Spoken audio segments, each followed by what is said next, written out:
శ్రీ నారా చంద్రబాబు నాయుడు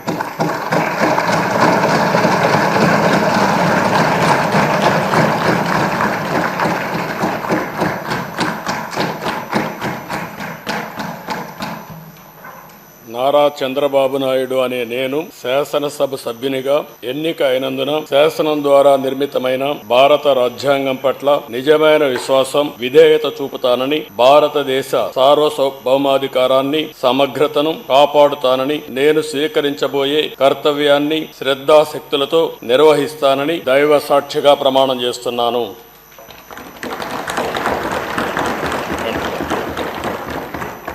ఆంధ్రప్రదేశ్ శాసనసభ సభ్యుడైన నారా చంద్రబాబు నాయుడు అనే నేను సభ నియమాలకు కట్టుబడి ఉంటానని, వాటిని అనుసరిస్తానని, సభా మర్యాదలను పాటిస్తానని, సాంప్రదాయాలను గౌరవిస్తానని దైవ సాక్షిగా ప్రమాణం చేస్తున్నాను.